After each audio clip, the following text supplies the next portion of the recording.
hanya dengan Rp15.000 per bulan, Anda telah turut berpartisipasi dalam menyebarkan dakwah bersama Tarbiyah Sunnah. Barakallahu fikum. Bismillahirrahmanirrahim. Assalamualaikum warahmatullahi wabarakatuh. Alhamdulillahilladzi anzala as-sakinata fi qulubil mu'minin liyazdadu imanan ma'a imanihim walillahi junudus samawati wal ard wa kana Allahu aliman hakima wa asyhadu an la ilaha illallah wahdahu la syarika lah iqraran bihi wa tauhidan wa asyhadu anna Muhammadan abduhu wa rasuluh sallallahu alaihi wa ala alihi wa ashabihi wa sallama tasliman mazida wa ba'd. Para pendengar radio Tarbiyah Sunnah Bandung di mana saja Anda berada, juga para pendengar radio-radio lain di mana saja Anda berada, para pemirsa beberapa stasiun TV, Persada TV, Niaga TV, KSS TV, dan yang lain-lain. Juga para netizen melalui akun manapun di mana saja Anda berada. Tak lupa secara khusus kita sapa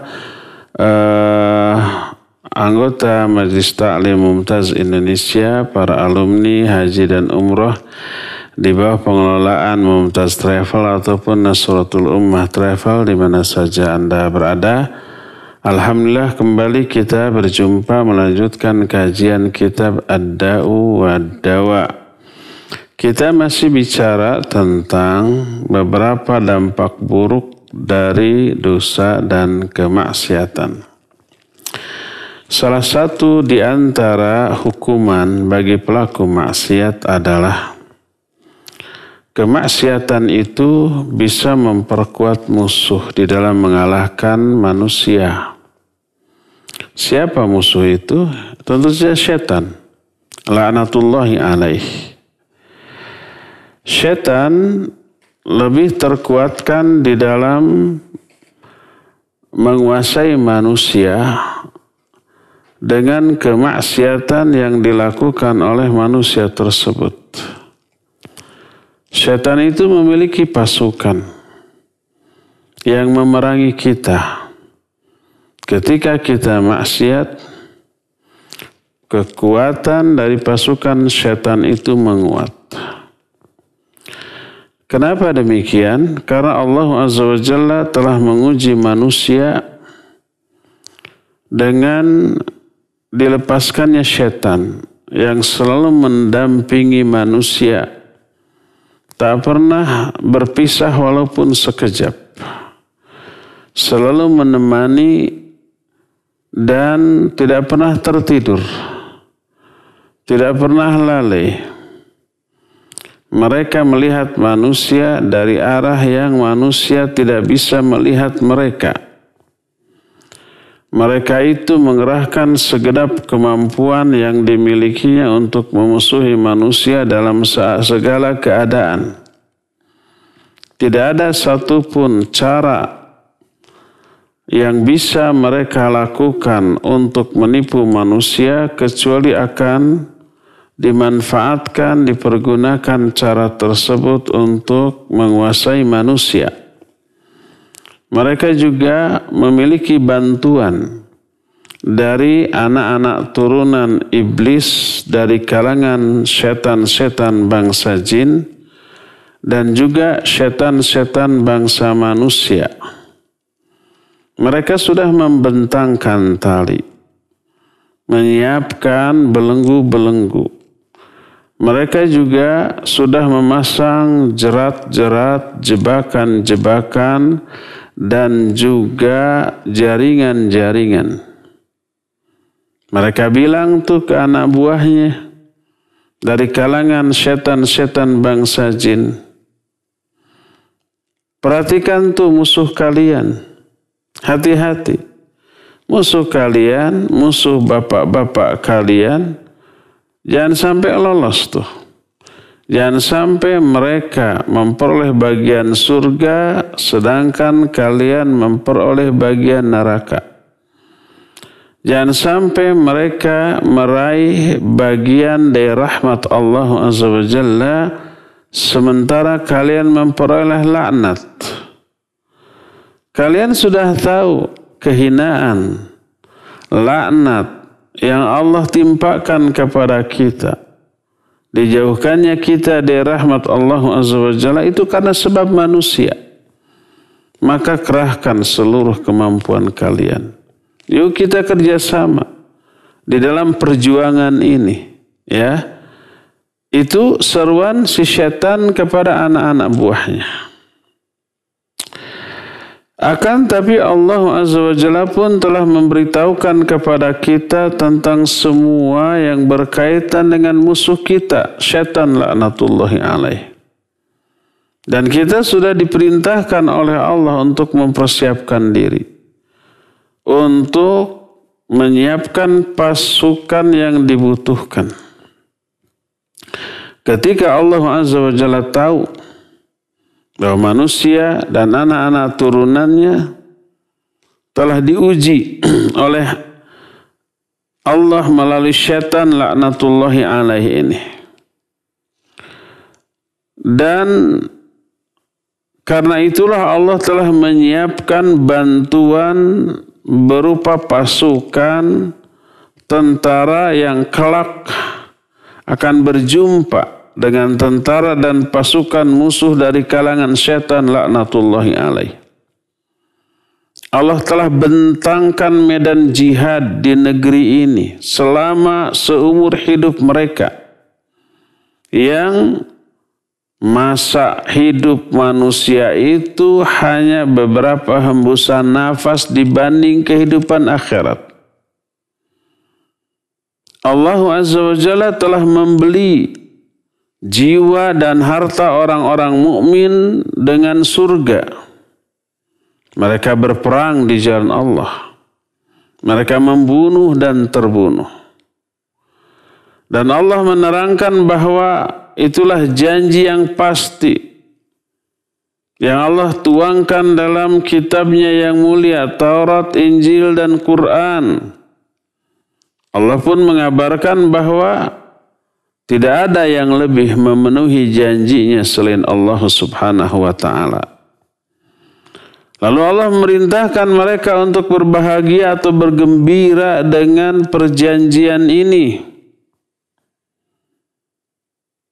Lalu siapa yang ingin mengetahui betapa agung dan tingginya jihad ini, coba perhatikan siapa yang membeli jiwa dan harta orang mukmin yang dikorbankan dalam jihad ini.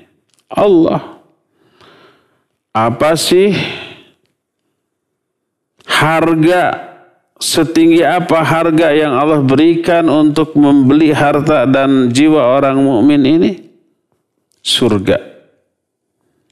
Dan itu keuntungan yang besar. Dalam Al-Quran, dalam surah At-Taubah ayat 111,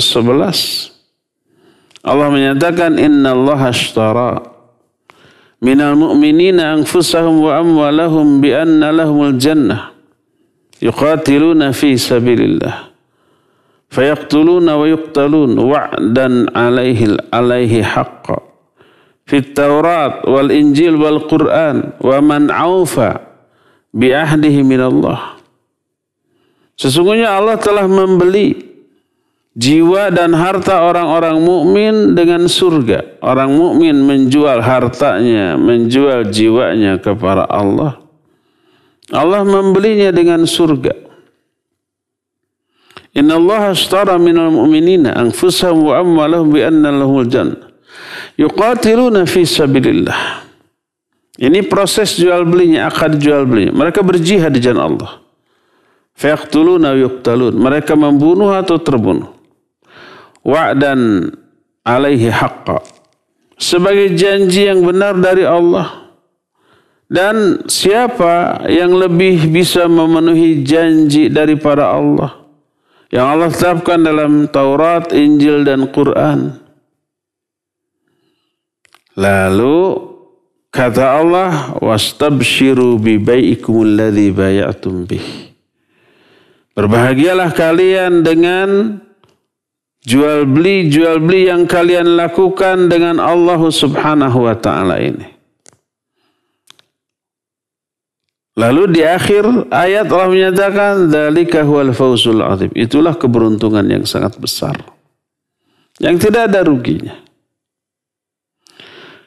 Allah pun menekankan perintahnya ini dalam ayat lain dalam surah Shaf ayat 10 sampai ayat 13. Ini bisnis dengan Allah. Bisnisnya itu jihad loh. Bisnisnya itu iman kepada Allah, kepada Rasulnya, dan jihad di jalan Allah. Allah berfirman, ya ayyuhalladzina amanu, hal adullukum ala tijaratin tunjikum min azabin alim? Tu'minuna billah wa rasulihi wa tujahiduna fi sabilillahi bi amwalikum wa anfusikum. Dzalikum khairul lakum in kuntum ta'lamun. Yaghfir lakum dhunubakum wa yudkhilkum jannatin tajri min tahtihal anhar wa masakin tayyibatan fi jannati 'adan. Dzalikal fawzul 'azim. Wa ukhra tuhibbunaha nasrun minallahi wa fathun qarib wa basyiril mu'minin. Kata Allah Azza wa Jalla, hai orang-orang yang beriman, mau enggak aku tunjukkan kepada kalian sebuah perniagaan, sebuah bisnis dengan Allah. Bisnis ini, perniagaan ini bisa menyelamatkan kalian dari azab yang sangat pedih. Apakah bisnisnya atau perniagaan ini? Kalian beriman kepada Allah, kepada Rasulnya, dan jihad di jalan Allah dengan harta kalian dan jiwa kalian. Jual tuh harta kalian, jual tuh jiwa kalian kepada Allah. Dan itu jauh lebih baik bagi kalian kalau kalian mengetahui. Apa akibatnya? Yaghfir lakum dzunubakum. Allah akan ampuni dosa-dosa kamu. Allah akan kasih maghfirah bagi kamu tuh. Maghfirah itu bukan segera diampuni dosa loh. Tapi ditutup dosa dan aib maksiat kita di dunia dan di akhirat tidak diazab, dihapus. Itu maghfirah. Allah akan ampuni kalian dosa-dosa kalian wa yudkhilkum jannat, dan Allah akan masukkan kalian ke dalam surga yang banyak mengalir sungai-sungai di bawahnya. Wa masakin thayyibatan fi jannatin adan, fi jannati adan, dan tempat-tempat tinggal yang baik di surga Adan. Dzalikal fawzul azim. Itulah keberuntungan yang besar. Itu akhirat. Dunianya gimana? Wa ukhra tuhibbunaha. Dan ada balasan lain yang pasti kalian sukai, pasti kalian cintai, yaitu apa? Nasrum minallahi wa fathun qarib. Pertolongan dari Allah dan juga kemenangan yang segera, yang dekat. Wa basyiril mu'minin, dan berikan kabar gembira ini kepada orang-orang mukmin. Allah Azza wa Jalla tidak akan membuat musuh bisa menguasai orang mukmin, hambanya yang mukmin. Orang yang paling dicintai oleh Allah di kalangan makhluknya.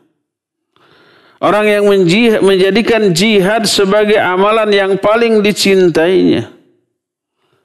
Allah juga menjadikan orang-orang yang melakukan jihad ini sebagai makhluk yang paling tinggi derajatnya, yang paling dekat hubungannya. Maka Allah Subhanahu wa ta'ala mengibarkan bendera peperangan ini dikumandangkan atau dikibarkan oleh orang atau makhluk yang paling ikhlas. Makhluk manusia mukmin yang hatinya dipenuhi oleh ma'rifatullah, dipenuhi oleh rasa cinta kepada Allah, dipenuhi oleh penghambaan diri kepada Allah, dipenuhi dengan keikhlasan, dengan ketawakalan, dengan taubat, maka Allah berikan anugerah perang atau jihad ini kepada orang seperti itu. Allah kuatkan dengan tentara yang tidak terlihat dari kalangan para malaikat yang akan menjaga keselamatan orang mukmin yang menjadi prajurit Allah Subhanahu wa taala. Disebutnya jundullah. Allah berfirman dalam Al-Quran dalam surah Ar-Ra'd ayat yang ke-11, lahu mu'aqqibatum min baini yadayhi wa min khalfihi yahfazunahu min amrillah. Bagi orang mukmin seperti itu akan memiliki pelindung dari kalangan malaikat. Di depannya, di belakangnya, mereka itu menjaga orang mukmin ini atas perintah Allah Azza wa Jalla. Ketika satu pelindung pergi, datang pelindung yang lain yang menguatkannya. Dan ketika tidak ada perang, mereka menyuruh orang mukmin ini kepada kebaikan. Mereka menjanjikan orang mukmin ini dengan kemuliaan dari Allah Azza wa Jalla. Mereka menolongnya, membantunya. Dan berkata, innama huwa sabrus sa'ah wa qad ihtarahta rahatal abad. Sesungguhnya jihad itu hanyalah kesabaran sesaat. Setelah itu akan menemukan masa kebahagiaan yang abadi. Kita harus sabar hanya sesaat di dunia ini saja. Itu pun tidak seumur hidup. Hanya di masa-masa sulit. Dan masa sulit itu jauh lebih sebentar, lebih sedikit dibanding masa-masa suka, senang, dan bahagia. Coba kita dalam kehidupan kita. Lebih banyak tertawa atau lebih banyak menangis? Tertawa. Tertawa setiap hari. Bukan setiap hari lagi, setiap jam pasti kita ada tertawanya. Apapun penyebabnya. Nangis mah setahun sekali juga belum tentu. Senangnya, sukanya, gembiranya, bahagianya jauh lebih sering, lebih banyak. Lebih lama daripada sedihnya. Nah, jadi kesabaran hanya sebentar dalam kehidupan ini. Setelah usai masa-masa kesabaran, tinggal masa kebahagiaan yang abadi di akhirat. Jadi bantuan Allah kepada orang mukmin yang Allah cintai itu luar biasa. Diutusnya para malaikat untuk membantu di medan jihad melawan orang-orang kafir atau makhluk kafir dari kalangan setan, bangsa manusia dan bangsa jin. Allah pun kemudian menolong orang mukmin ini dengan pasukan lain. Berupa apa? Wahyu dari Allah. Firman Allah. Allah pun mengutus utusannya berupa Rasul. Allah pun menurunkan kitabnya. Maka kekuatannya bertambah dibanding kekuatan sebelumnya. Bantuannya, pertolongannya bertambah dibanding bantuan yang sudah ada sebelumnya. Persiapannya lebih matang, lebih komplit, lebih kuat daripada persiapan sebelumnya. Selain itu Allah berikan akal sebagai wazir kepada bagi manusia, menteri pendamping. Diberi juga ma'rifat, pengetahuan agama, pengetahuan tentang Allah dan syariatnya sebagai penasihat bagi dirinya. Diberi iman yang menguatkannya, yang mengokohkannya dan menolongnya. Diberi keyakinan yang membuka hakikat dari semua urusan ini. Sehingga karena adanya iman, karena adanya yakin, karena adanya ma'rifat, karena adanya ilmu, maka apa yang Allah janjikan bagi orang yang berjihad itu seolah-olah terlihat. Apa yang Allah janjikan bagi para walinya, bagi para tentaranya, bagi orang-orang yang berjihad mengalahkan musuhnya, itu seolah-olah terlihat. Terlihatlah surga, terlihatlah seluruh kebahagiaan yang Allah janjikan pada dirinya. Jadi Allah telah memberikan akal sebagai manajer bagi seluruh kegiatan yang dilakukan oleh anggota tubuhnya. Memberikan ilmu ma'rifat yang menyebabkan dia itu bisa mengatur strategi, menerapkan langkah-langkah yang benar yang layak. Diberilah iman yang mengukuhkan, menguatkan dan menyabarkannya. Diberilah keyakinan yang menuntun dan yang menjadi guide untuk bisa menelusuri jalan yang benar secara tabah dan sabar. Kemudian selain itu Allah Subhanahu wa ta'ala memberi juga senjata lain yang kuat, yang zahir, yang nyata, lahir ataupun batin.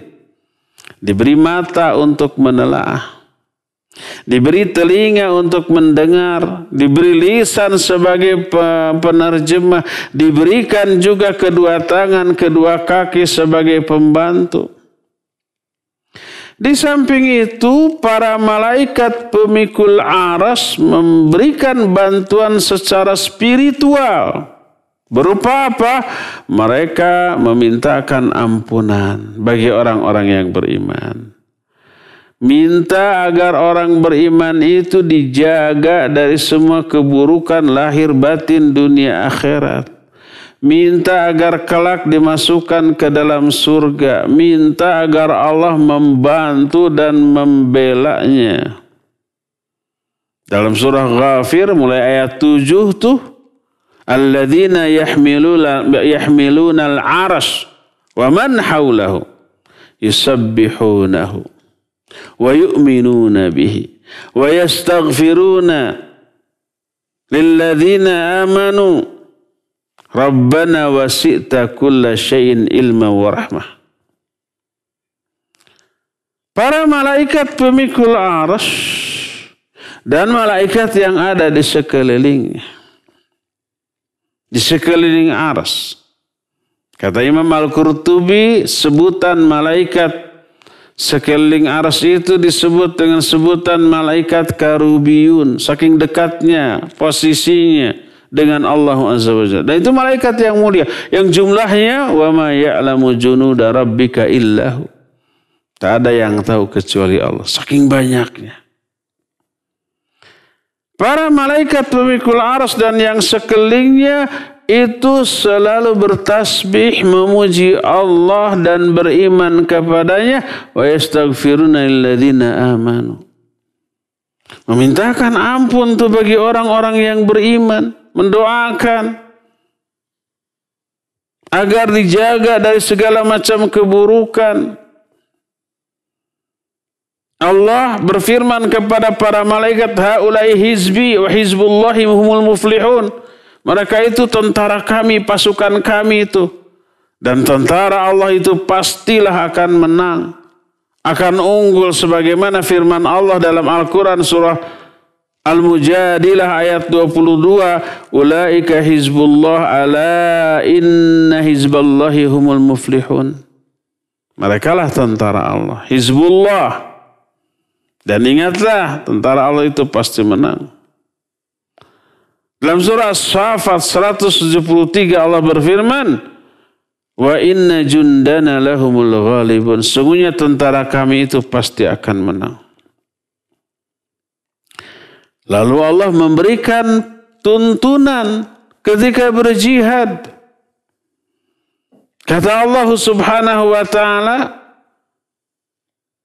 memberikan penjelasan bagaimana cara berperang melawan musuh dari kalangan setan yang tidak terlihat. Ketika jihad melawan musuh yang nyata, Allah kumpulkan di dalam 4 kalimat saja. Dalam satu ayat surah Ali Imran ayat terakhir, ayat yang ke-200, Allah menyatakan, ya ayyuhalladzina amanu isbiru. Ya ayyuhalladzina amanu isbiru wasabiru warabitu wattaqullaha la'allakum tuflihun. Ini kiat untuk menang dalam peperangan. Dan perangan ini seumur hidup setiap detik kita lakukan dengan setan. Melawan setan, laknatullahi alaih, yang tidak terlihat. Ini kiatnya 4, strategi yang tidak boleh kita lepaskan. Ya ayyuhalladzina amanu, hai orang-orang beriman, isbiru, sabar kalian. Wasabiru, ulat dalam kesabaran, kuatkan kesabaran kalian. Warabitu, dan murabatah.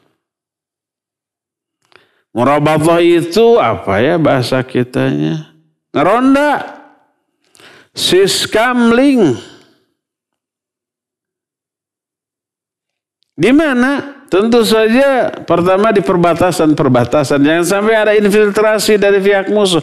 Musuh masuk, nyelundup, wah, mengobrak-abrik kondisi di dalam negeri kita. Makanya dijaga, itu namanya murabatah. Dan yang keempat, wattaqullah, bertakwalah kepada Allah. La'allakum tuflihun, pasti kalian menang. La'alla ini kata Ibn Abbas mengandung makna pasti. Maka tidaklah sempurna urusan jihad ini kecuali dengan 4 urusan ini. Sabar, menguatkan kesabaran, terus murabatah dan takwa.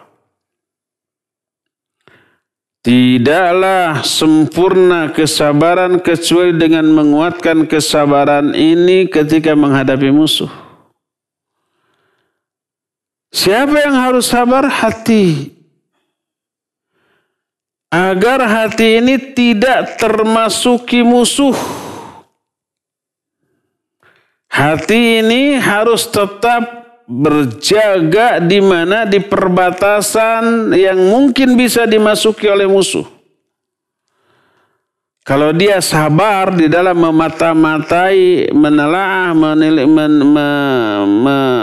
mengawasi musuh, maka akan selamat dari infiltrasi, dari infiltrasi itu penyusupan. Dan untuk berjaga ini dibutuhkan murabatah. Dijagalah pintu-pintu yang biasa dimasuki oleh musuh. Musuh kita kan setan. Daerah kekuasaan kita ya tubuh kita. Apa yang biasa dimasuki oleh setan? Yang harus kita jaga. Jaga nih mata. Jaga nih telinga. Jaga nih lisan. Jaga nih perut.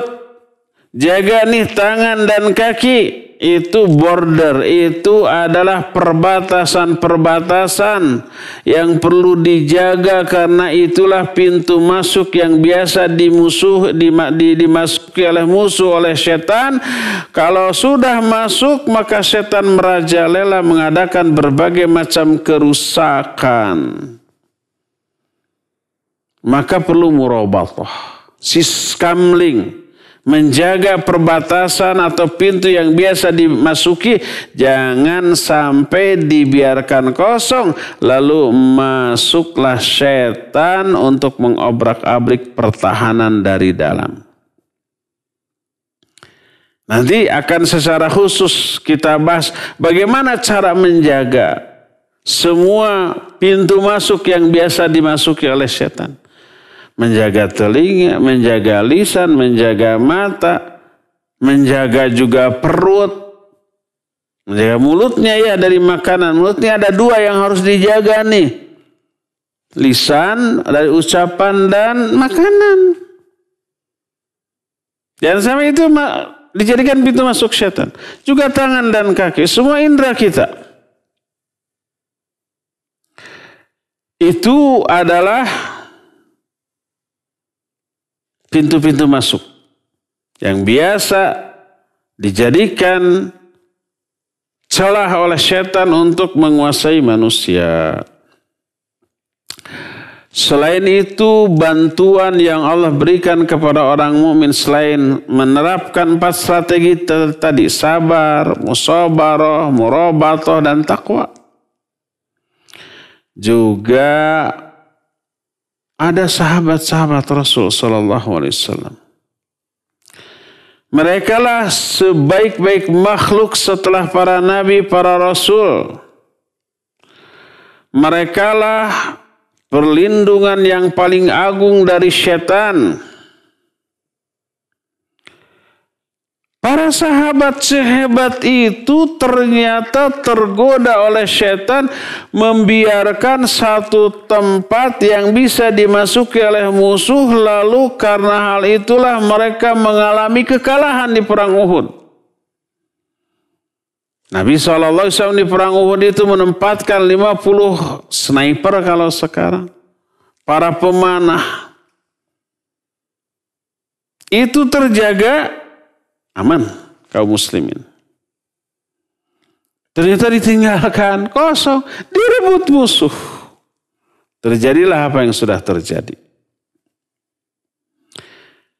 Inilah yang merupakan celah-celah yang harus ditutupi. Sabar, musabarah, dan murabatah. Murabatah itu siskamling, menjaga. 3 hal ini merupakan fondasi bangunan jihad yang harus diperhatikan, tapi ketiga fondasi tiang itu tidak bisa berdiri kokoh tanpa yang keempat, yaitu takwa kepada Allah Subhanahu wa taala. Tidak ada gunanya kesabaran, tidak ada gunanya ulet dalam kesabaran, tidak ada gunanya murabatah, siskamling, menjaga perbatasan, kecuali dengan takwa kepada Allah. Coba lihat umpamanya begini sekarang. Kita memiliki pasukan yang kuat. Pasukannya juga berlapis. Dari ring 1, 2, 3. Dan ring 1 itu lebih khusus lagi. Semacam umpah presiden ada pas pampresnya. Di luar pas pampres itu ada pasukan lain. Di luar itu ada pasukan lain. Berlapis itu. Pasukan musuh juga begitu. Coba bayangkan kalau umpamanya kita memiliki pasukan kuat di setiap lapisan dari pasukan itu, maka kita akan merasa aman dari serangan. Tapi ada tapinya nih. Musuh ini pintar, setan laknatullahi alaihi ini pintar. Setan akan bertanya kepada sesama mereka, siapakah pasukan manakah yang paling spesial, yang paling dekat, yang paling krusial dengan pusat kekuasaan dari musuh kita. Maka dijawab tentu saja jiwanya, hatinya tuh. Itu panglimanya tuh. Panglima dari semua pasukan tuh. Jiwanya, hatinya. Kalau begitu masuki hatinya, kuasai. Lihat apa yang paling disukai oleh hatinya. Yang menarik perhatian dari hatinya. Coba iming-imingi, goda dia, rayu dia dengan apa yang dicintainya. Agar dia lalai, pasang jebakan, kemudian jadikan dia sebagai kawan kita dan musuh dalam selimut bagi musuh kita. Nanti setelah itu pasukan-pasukan bawahannya itu akan mudah untuk dikuasai. Ibarat nih. Kalau pasukan kita di dalam internal negeri kita siap-siap saja merasa aman. Karena apa? Musuh nggak ada yang masuk. Tapi yang harus berjaga itu di perbatasan-perbatasan. Bagaimana strategi musuh untuk menguasai negara kita? Taklukkan aja penjaga perbatasan. Bunuh atau setidaknya ditawan atau setidaknya dilukai. Lemah.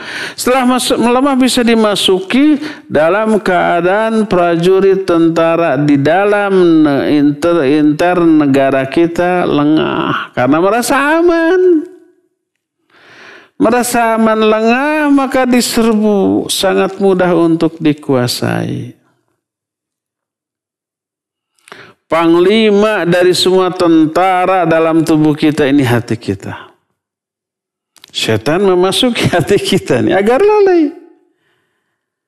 Kalau lalai maka si hati ini akan menyuruh seluruh tentara yang ada, yang mata yang harusnya dijaga, telinga yang harusnya dijaga, mulut yang harusnya dijaga, tangan dan kaki yang harusnya dikontrol, maka akan diperintahkan untuk menjadi apa?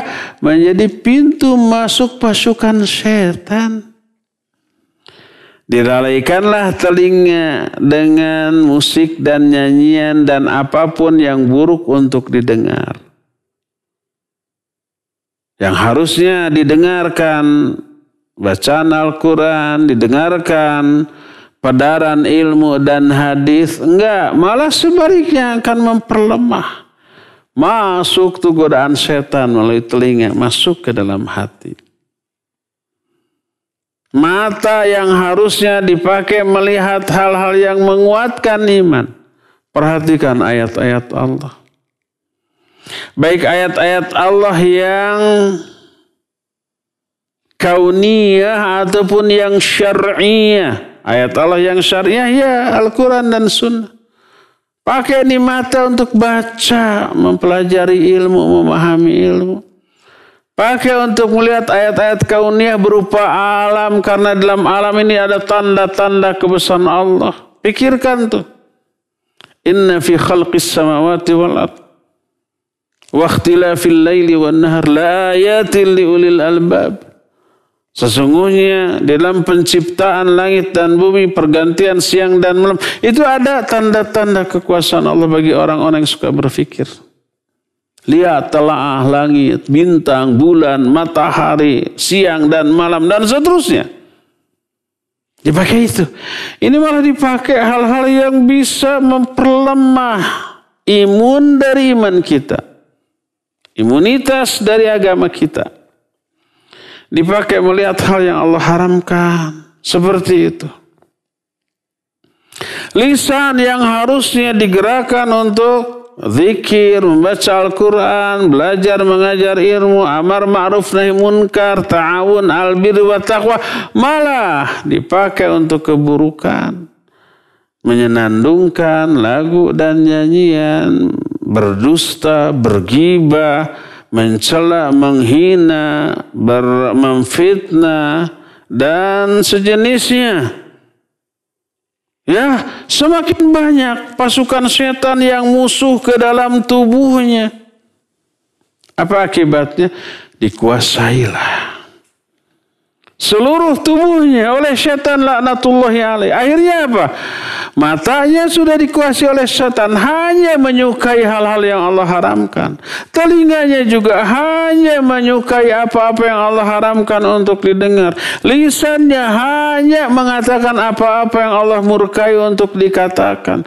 Demikian juga tangannya, kakinya, seluruhnya.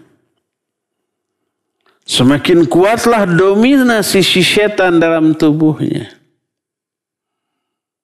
Nah, dosa dan kemaksiatan yang dilakukan oleh seluruh indera kita, oleh mata, oleh telinga, oleh mulut, oleh tangan, oleh kaki, oleh semua anggota badan kita, itu menguatkan posisi musuh dalam tubuh kita, dalam hati kita, dalam jiwa kita. Oleh karena itulah maka dikatakan oleh Imam Ibnu Qayyim rahimahullahu ta'ala dalam Poin yang menjadi tema kita al-ma'asi madadun minal insan li'aduwihi alaih. Bahwa kemaksiatan itu bantuan yang menguatkan musuh di dalam menguasai jiwa manusia. Makin banyak dosa, makin banyak maksiat, itu sama dengan makin dibiarkan masuknya pasukan setan ke dalam negeri kita. Karena kelalaian dari apa? Dari orang-orang pasukan yang menjaga perbatasan itu. Dosa dan maksiat dilakukan oleh indera kita. Oleh mata kita, oleh telinga kita, oleh mulut kita, oleh tangan dan kaki kita, sudah.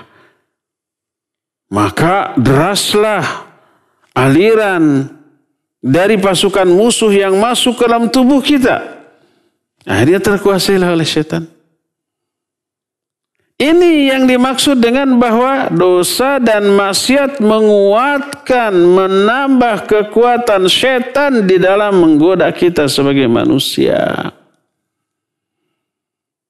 Berdasarkan hal itulah maka yang harus kita lakukan apa? Kalau musuh sudah masuk ke negeri kita, tentu saja sudah kacau, porak-poranda. Mungkin harta-harta yang ada di negeri kita dirampok, diambil. Para lelakinya dibunuh, dilemahkan, dilukai atau ditawan. Para wanita dan anak-anaknya dikuasai. Mungkin para wanitanya diperkosa, dijadikan sebagai pelampiasan nafsu mereka, nafsu binatang mereka. Kemudian kondisi yang sudah kondusif, yang sudah bagus, sudah indah dalam negeri kita dihancurkan menjadi tak karu-karuan. Gitu kan? Itu tadi akibat lalainya para penjaga perbatasan tadi. Sehingga musuh masuk. Di saat pasukan di dalam negeri kita tidak siap karena merasa aman. Apa yang harus dilakukan? Panglimanya ini nih. Dia harus tangguh, harus kuat, dan harus mampu mengkoordinir sisa-sisa pasukan yang ada. Yang harus kita lakukan apa? Yang harus kita lakukan ya menyusun kekuatan, bikin formasi dari dalam, memanfaatkan seluruh potensi yang ada yang masih tersisa dari dalam, terus merangsek musuh agar keluar lagi dari negerinya. Yang masih ada di dalamnya dibunuhi sampai mati atau dilemahkan, dikuasai atau dilukai sampai nggak bisa berbuat apa-apa. Terus merangsek sampai terusir lagi keluar, lalu memperkuat penjagaan di setiap perbatasan tadi. Sementara si pasukan penjaga punya dua fungsi. Menjaga agar musuh tidak masuk lagi. Yang kedua juga membantu pasukan dari dalam menghantam pasukan musuh yang masih ada di dalam. Nah, sekarang bagaimana caranya agar perbatasan ini terkuatkan? Jaga seluruh indera kita dari dosa. Jaga nih telinga, jangan sampai mendengar hal-hal yang Allah haramkan untuk didengar. Jaga nih mata, jangan sampai melihat apa-apa yang Allah haramkan untuk dilihat. Jaga nih mulut, jangan sampai pertama ada makanan yang haram yang masuk ke dalam tubuh kita, dan jaga juga agar lisan ini tidak mengeluarkan kata-kata yang Allah murkai yang bisa mengundang azabnya dalam kehidupan baik di dunia ini dan di akhirat nanti. Oleh karena itulah maka materi yang berikutnya yang akan kita bahas di hari Senin yang akan datang memperkuat murabatah. Apa murabatah tadi? Siskamling, penjagaan di border, di perbatasan. Bagaimana caranya? Itu yang akan menjadi tema kita di pertemuan yang akan datang ini. Ya, untuk sekarang cukup sampai di sini saja dulu. Dan kita masih punya sisa waktu untuk bertanya jawab. Wa sallallahu ala nabiyina Muhammadin wa ala alihi wa sallam. Mangga. Baik, syukran Ustaz atas pemaparan materi yang telah disampaikan. Dan ikhwati man azani Allah wa iyyakum, para pendengar dan pemirsa dimanapun antum berada yang akan bertanya kepada Ustaz, silahkan bisa melalui line telepon di nomor 02286862637 ataupun bisa melalui pesan singkat ke nomor 081122711476. Baik, sudah ada penelpon yang masuk, kita angkat terlebih dahulu. Ya, silahkan. Halo. Tuh. Waalaikumsalam warahmatullahi wabarakatuh. Ya, silakan Pak Mulyono. Ya, Ustaz, saya mau tanya sesuai dengan temanya, yaitu maksiat bisa menguatkan godaan setan. Ya, yang setan itu ada iblis, ada setan, ada jin. Yang kita tanyakan ada dua. Satu, yang membedakan setan atau iblis itu apa dan jin itu apa. Keduanya, bagaimana cara untuk menghindari daripada penjagaan-penjagaan itu, yaitu pendengaran, penglihatan, atau lisan. Sekian, Assalamualaikum warahmatullahi wabarakatuh. Waalaikumsalam warahmatullahi wabarakatuh. Ya, Pak Mulyono di Margahayu, barakallahu fiik. Apa beda iblis, setan, dan jin? Iblis adalah rajanya jin yang dahulu diperintahkan sujud kepada Adam oleh Allah tetapi tidak mau sujud. Wa idh qulna lil malaikati isjudu li Adama fasajadu illa iblis kana minal jinni fafasaqa an amri rabbih. Dalam surah Al-Kahfi, ingat ketika kami berkata kepada bangsa malaikat, sujudlah kamu kepada Adam. Semua malaikat sujud kecuali iblis. Kana minal jinni. Dia itu bangsa jin. Fafasaqa an amri rabbih, tapi dia durhaka kepada perintah Allah. Gak mau sujud. Jadi iblis itu nama jin. Dan dia menjadi raja bagi jin-jin yang lahir, yang hidup di masa berikutnya. Bangsa jin yang ketika oleh Allah diperintahkan sujud kepada Adam tidak mau sujud. Karena takabur. Ma manaka alla tasjuda idza amartuka? Apa sih yang menghalangi kamu untuk sujud kepada Adam ketika aku perintahkan? Apa jawab dia? Ana khairu minhu, khalaqtani min nar wa khalaqtahu min tin. Aku lebih baik dari Adam. Kau ciptakan aku dari api, sedangkan Adam kau ciptakan dari tanah. Api dia bilang lebih baik daripada tanah. Jadi dia ingkar dengan hujjah atau argumentasi yang menunjukkan kebodohannya, kekeliruannya. Dia merasa api lebih baik dari tanah. Padahal dari segala segi tanah jauh lebih baik daripada api. Lebih kuat daripada api. Api nggak pernah bisa berdiri sendiri. Api itu selalu butuh yang lain. Ketika yang dibutuhkannya tidak ada, udah dia mati sendiri. Butuh kayu bakar, butuh kertas, butuh apa yang dibakar, termasuk gas. Kompor kita nyala karena ada gas. Gasnya dimatikan, apinya mati. Gasnya habis, otomatis mati. Gak bisa berdiri sendiri itu api. Api itu zat yang paling lemah, ya, tidak bisa tegak. Walaupun tidak apa-apa dia tidak bisa tegak. Ada sedikit saja hembusan angin langsung dia bergoyang sesuai dengan hembusan angin. Lemah sekali. Api sifatnya merusak apabila tidak terkendali. Adapun tanah menjadi tumpuan bagi makhluk yang lain. Tanah itu mengandung seluruh mineral yang dibutuhkan oleh makhluk hidup. Dan seterusnya ya. Nah jadi iblis adalah sebutan untuk jin yang dahulu diperintahkan untuk sujud tapi tidak mau sujud.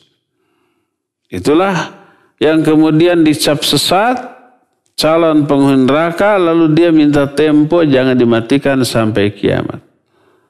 Anzirni ila yaumi yub'atsun, kata si iblis. Qala innaka minal munzarin. Ya, kamu diberi tangguh. Sehingga iblis ini adalah satu-satunya bangsa jin yang abadi tidak mati sampai hari kiamat. Hanya dia.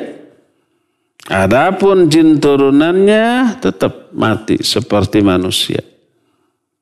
Mengalami sakit seperti manusia, penderitaan seperti manusia, punya rasa takut seperti manusia.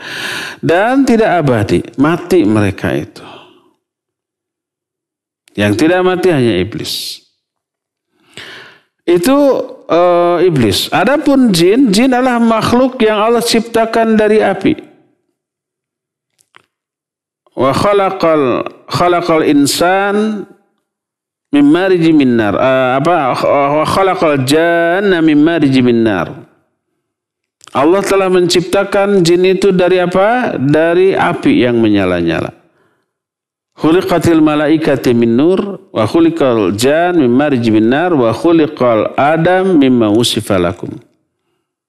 Malaikat diciptakan dari cahaya, sedangkan jin diciptakan dari api. Dan Adam diciptakan dari apa-apa yang telah dijelaskan kepada kalian. Maksudnya fisiknya, tubuh luarnya. Malaikat dari cahaya, jin dari api, dan manusia dari tanah campur air seperti itu. Yang sudah diterangkan. Nah, itu jadi bangsa jin adalah makhluk yang diciptakan lebih dulu oleh Allah daripada manusia, lebih senior daripada manusia, dan diciptakannya dari api. Adapun setan ini sebutan bagi makhluk yang durhaka. Bangsa jin yang durhaka itulah setan. Adapun bangsa jin yang soleh tidak lagi disebut setan. Di kalangan jin ada yang soleh, ya ada. Wa minna, kata bangsa jin yang oleh Allah dijelaskan dalam Al-Quran dalam surah Jun, wa minna solihun wa minna duna dzalik kunna tara'iqa qidada. Di kalangan kami ada yang soleh, ada juga yang tidak soleh. Kami menempuh jalan hidup yang berbeda-beda. Karena jin juga diciptakan oleh Allah untuk ibadah seperti manusia. Wa ma khalaqtul jinna wal insa illa liya'budun. Dan jin harus mengikuti Quran Sunnah, mengikuti Nabi kita Muhammad SAW. Nabinya dari kalangan manusia, tapi jin harus mengikuti ajaran yang dibawa oleh Nabi akhir zaman itu, yaitu Nabi kita Muhammad SAW. Tidak ada Nabi di kalangan bangsa jin. Ulamanya ada di kalangan ulama. Yang solehnya ada. Di kalangan jin ada yang mengajar, ada yang menjadi ustadz, ada. Tapi di kalangan jin ada yang belajar kepada ustadz di kalangan manusia. Karena jin bisa melihat kita, kita tidak bisa melihat mereka. Mereka bisa mendengar kita. Makanya banyak jin-jin yang hadir dalam majlis-majlis kajian, dan jin juga mengarungi atau menelusuri jalan hidup yang berbeda seperti manusia. Kalau jin itu ngajinya ke ustadz yang Syiah, jadi jin Syiah. Kalau ke ustadz yang sufi, jadi jin sufi. Kalau ke ustadz yang mengajarkan kebidahan, ya jadi pelaku kebidahan. Kalau jin itu ngajinya ke ustadz ahlus sunnah, akan menjadi ahlus sunnah. Kunna tara'iqa qidada. Di kalangan jin ada yang kafir banyak. Yang kafirnya agama Nasrani, Yahudi, Buddha, Hindu, ateis seperti manusia, ya. Kami menempuh jalan hidup yang berbeda-beda. Itu kalangan bangsa jin, ya. Nah, jadi jin-jin yang jahat, jin-jin yang kafir, yang ingkar, itulah setan. Sebagaimana juga manusia. Di kalangan manusia ada setan. Siapa? Ya manusia yang ingkar, yang kafir, yang menentang aturan Allah, itu setan. Wa kadzalika ja'alna likulli nabiyyin aduwan syayatinal insi wal jin. Demikianlah kami jadikan bagi setiap nabi setan-setan, musuh-musuh dari kalangan setan bangsa manusia dan juga setan bangsa jin. Min syarril waswasil khannas alladzi yuwaswisu fi sudurin nas minal jinnati wan nas. Baik dari setan dari kalangan jin ataupun setan bangsa manusia. Karena itulah orang-orang munafik, gembong yang munafikan oleh Allah disebut dengan sebutan pemimpin-pemimpin syaitan. Wa idza khalau ila syayatinihim qalu inna ma'akum innama nahnu mustahziun. Ketika orang munafik itu kembali kepada pemimpin-pemimpin setan mereka, disebut setan. Karena ingkar dari kebenaran.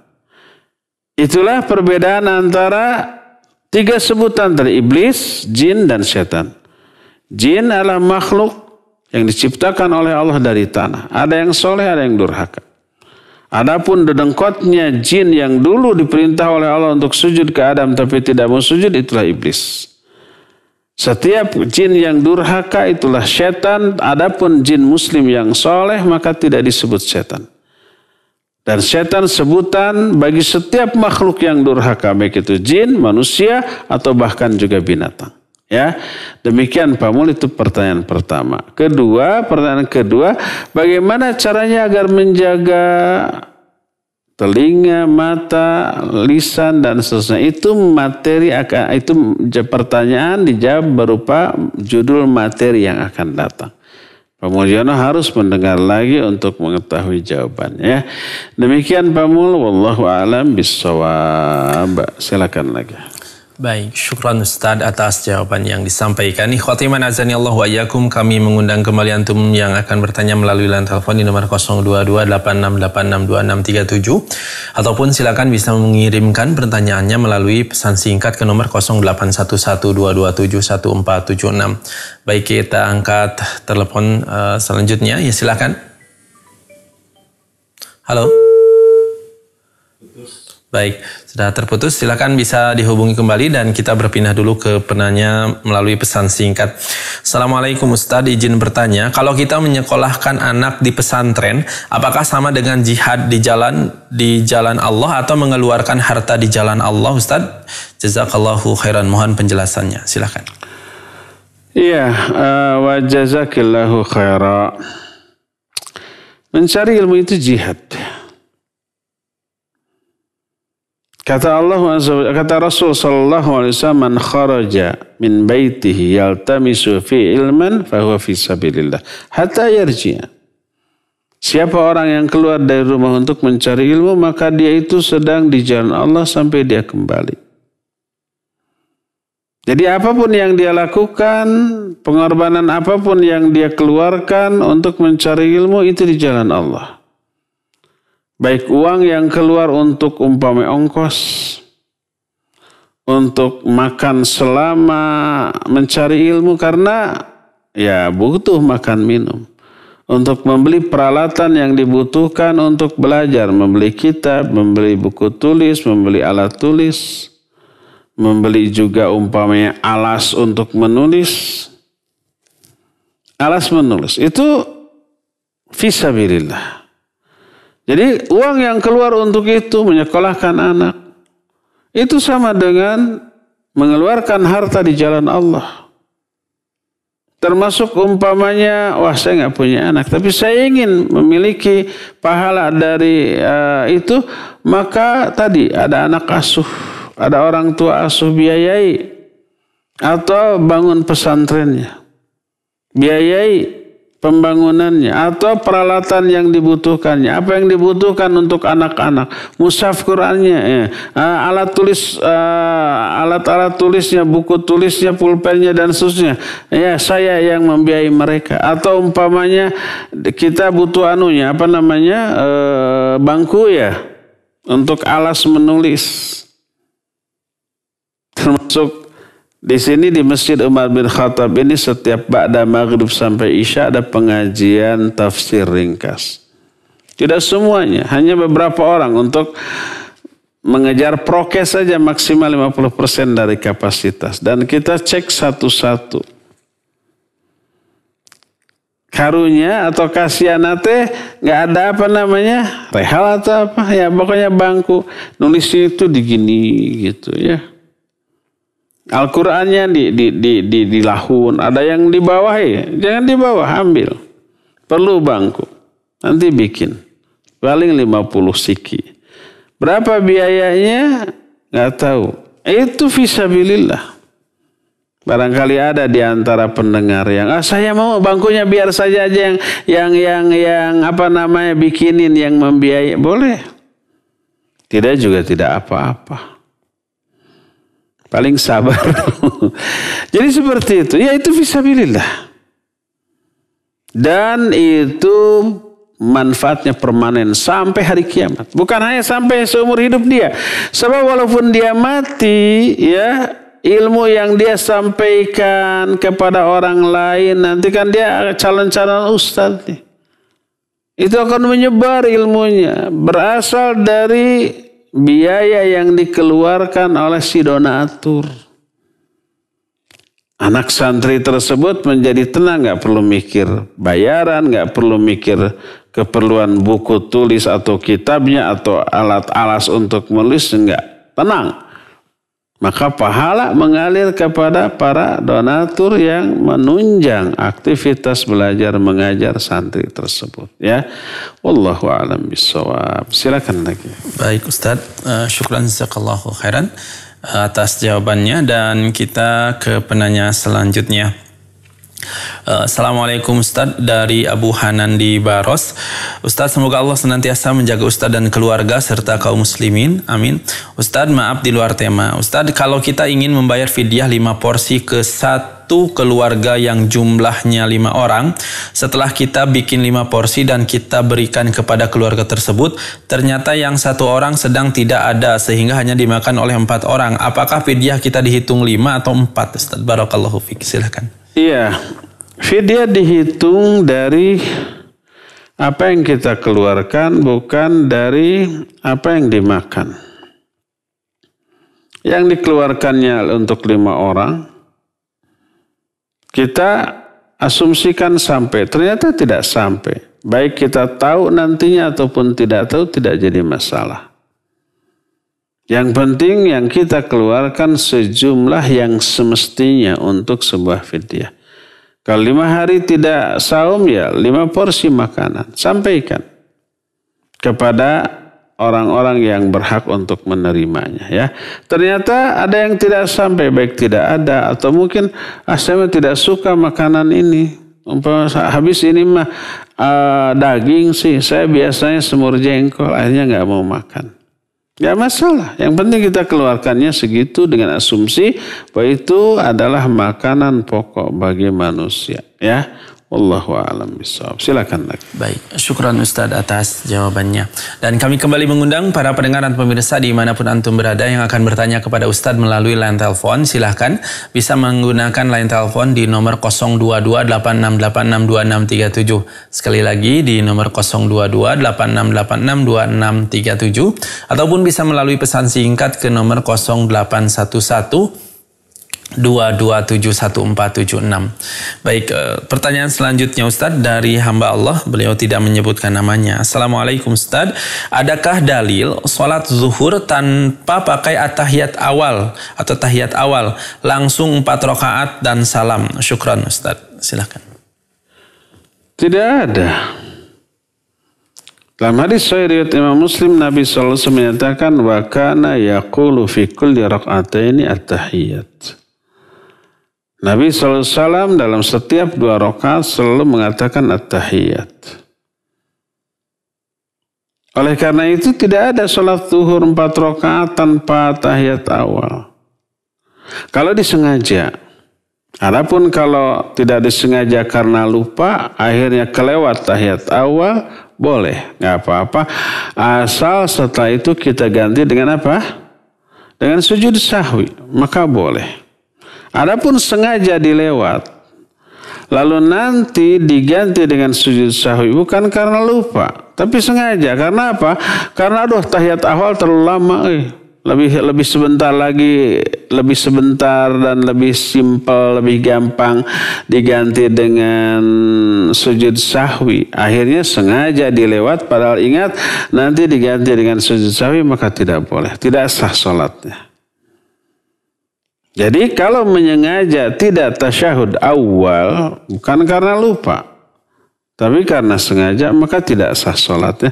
Sekalipun diganti dengan sujud sahwi. Bukan sujud sahwi itu namanya kalau sengaja, maka karena sahwi itu lupa maknanya.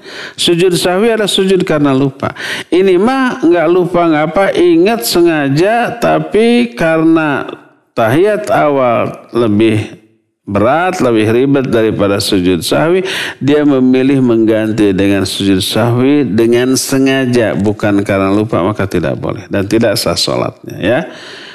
Jadi setiap 2 rakaat adalah at-tahiyat. Allahu a'lam. Silakan. Baik, syukran Ustaz atas jawabannya. Kita beralih kepadanya melalui line telepon. Ya, silakan. Halo. Assalamualaikum warahmatullahi wabarakatuh. Waalaikumsalam warahmatullahi wabarakatuh. Dengan Bapak siapa di mana? Dengan Abu Safia di Cileun, Pak. Abu Safia. Ya, silakan Abu Safia. Abu Safia di sini. Silakan. Pak Ustaz, barakallahu fiik, Pak Ustaz, mau tanya Pak Ustaz. Kalau batas memberitahu seorang istri atau Ustaz terhadap kebidahan atau perilaku kemaksiatan itu sampai mana Pak Ustaz ya? Karena kan kadang-kadang turun naik, kadang-kadang bagus, besoknya lagi jelek. Turun naik itu Pak Ustaz, kadang-kadang kan jadi kesal Pak Ustaz, kadang terbesit untuk menikah lagi gitu Pak Ustaz. Gimana kira-kira Pak Ustaz? Terima kasih Pak Ustaz. Assalamualaikum warahmatullahi wabarakatuh. Waalaikumsalam warahmatullahi wabarakatuh. Modus itu. Istri sering mengulang kesalahan baik maksiat ataupun kebidahan. Diingatkan, dia nerima, tapi nanti melakukan lagi. Ada batasan sampai berapa lama? Enggak ada. Selama dia melakukan penyimpangan, selama itu berkewajiban dinasihati, diingatkan, didakwahi, ya. Sampai kapan? Sampai mati. Siapa yang mati? Ya, kita atau dia. Dan itu dilakukan atas dasar kasih sayang. Istri kita adalah pasangan hidup kita. Orang yang terdekat dengan kita, orang yang paling besar jasanya kepada kita setelah orang tua kita. Puluhan tahun umpah bersama kita sampai memberi kita anak, memberi kita cucu gitu. Ada nggak orang lain yang jasanya sebesar itu selain istri kita? Nggak ada.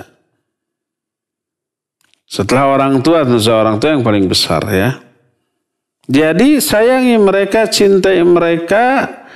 Makanya ketika salah, menegurnya karena cinta dan kasih sayang. Tidak mau istri kita ini dimurkai, dimasukkan dalam neraka, memperoleh azab, nggak mau. Inginnya terus sampai ke surga. Tapi istri saya nyebelin di dunia, kalau sampai ke surga nanti nyebelin juga. Ya kalau sudah di surga mah nggak akan nyebelin lagi ya tuh. Dirubah itu karakternya. Ya bosan atau itu lagi, apalagi jelek gitu. Dulu saya mungkin ada belek ketika nazar, jadi kepilih. Nah kalau sudah di surga mau berubah tuh keadaannya menjadi cantik, jelita, gelisna, kawanti-wanti, endahna, kabina-bina. Lebih cantik daripada bidadari, ya. Jangan khawatir. Jadi terus-terusan. Ketika dia salah, kita ingatkan.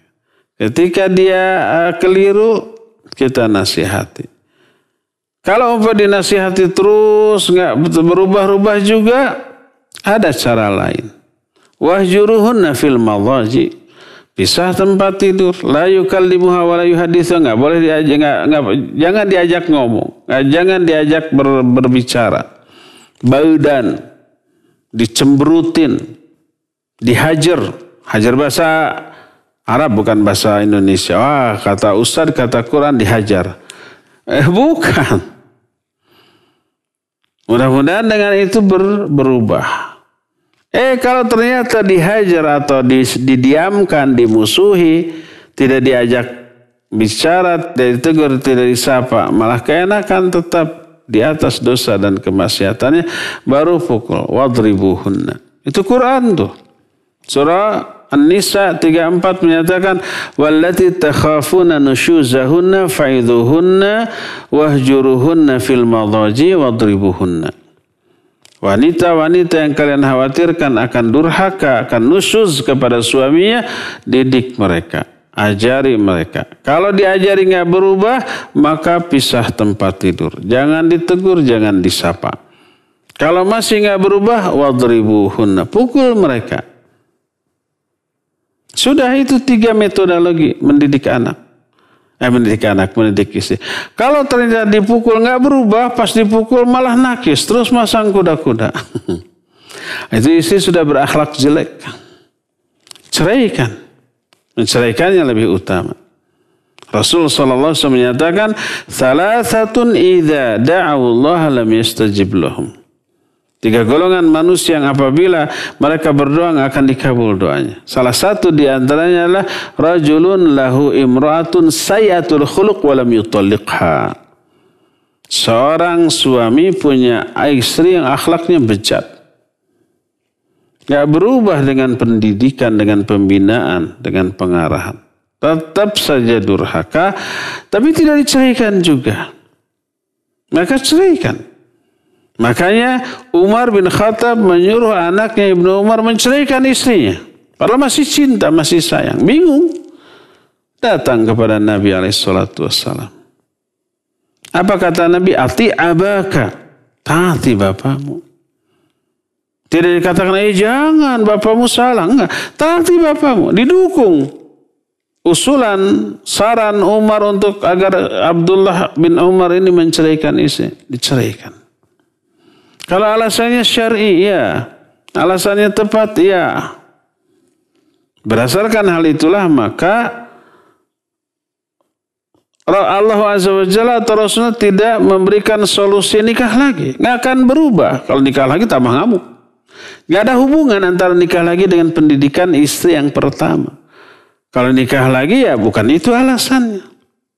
Kalau umpamanya tidak nikah lagi dikhawatirkan dia dosa, maksiat, terjerumus ke dalam perzinahan, maka bisa wajib nikah lagi. Minimalnya sunnah. Dan kalau umpamanya tidak akan terus ke dalam kebid'ahan, kemudian ke dalam perzinahan, tapi kemudian dia nikah lagi, ya minimalnya mubah lah. Ya, tidak haram. Berdasarkan hal itulah maka tidak ada kaitan antara nikah lagi dengan itu. Kalau toh mau dikait-kaitkan ya ada. Agar apa? Agar si istri itu terhukum dengan kesalahannya.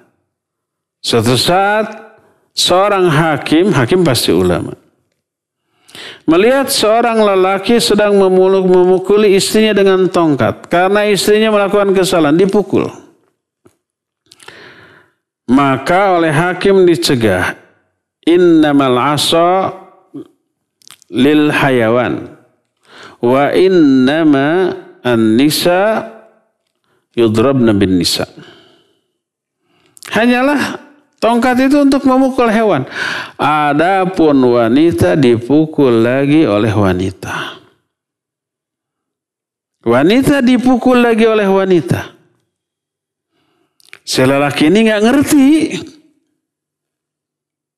Nggak paham, kata dia, la afham. Saya tidak paham, tidak ngerti apa maksudnya. Tapi istrinya paham, cerdas. Yang dimaksud innaman nisa yudrabna bin nisa. Wanita itu hanya dipukul oleh wanita lagi. Maknanya kesalahan istri dihukum oleh menikah lagi. Itu maksudnya. Dan si istri paham. Untungnya suaminya nggak paham. Apa kata istri? Da' hadal ghabi wastamir fi dharab.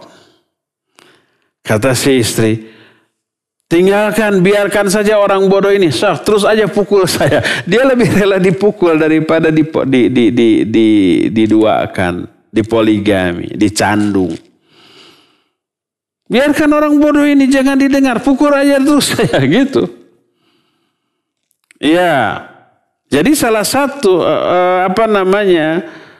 langkah untuk menghukum istri atas kedurhakaannya dipoligami. Dan itu ada fatwanya dari para ulama, dari seorang hakim seperti itu, ya. Demikian Pak siapa tadi di Parong di Cihideng, Lembang.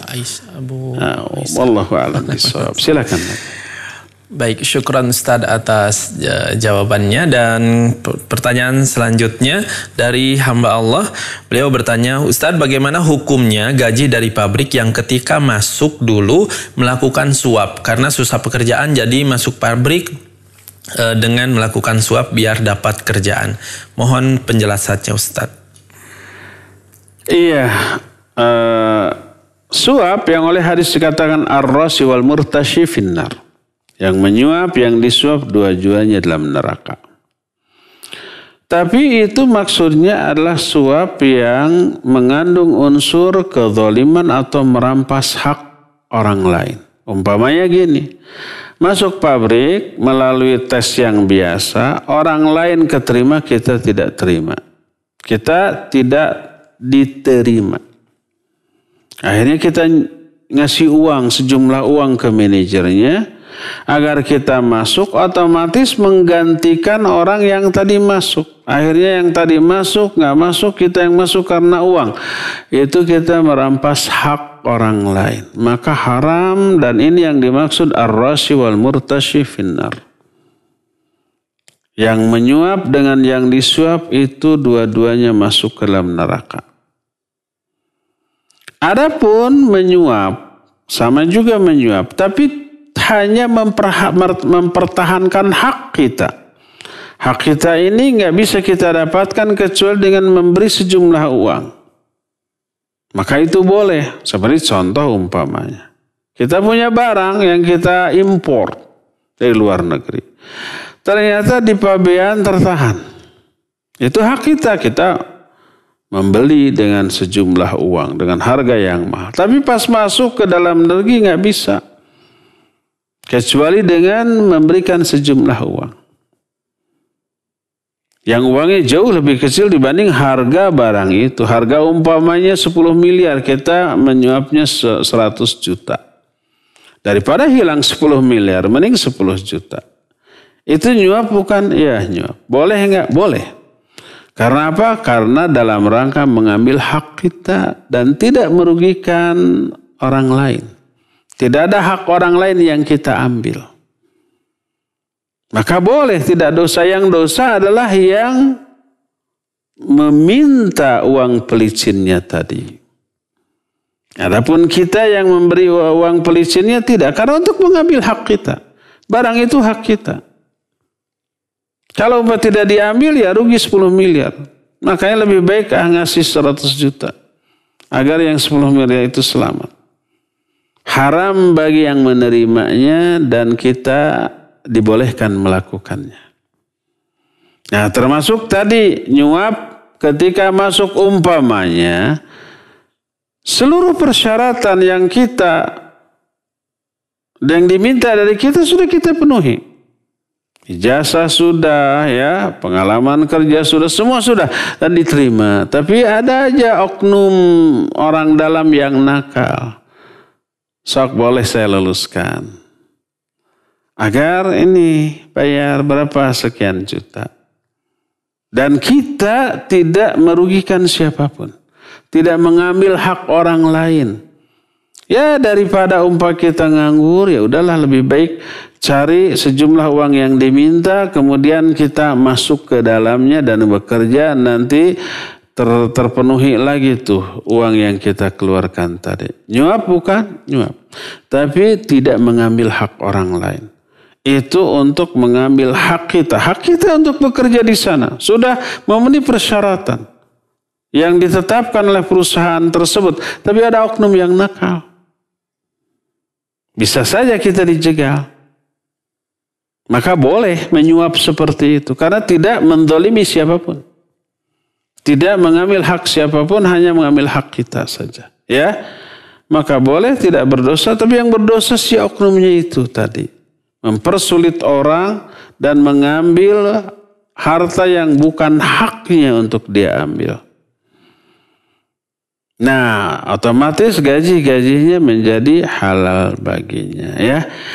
Cukup ya sampai di sini, waktunya sudah habis. Insyaallah kita akan jumpa kembali di hari Senin yang akan datang. Subhanakallahumma bihamdik asyhadu an la ilaha illa anta astaghfiruka wa atubu ilaik. Alhamdulillahirabbil alamin. Wassalamualaikum warahmatullahi wabarakatuh.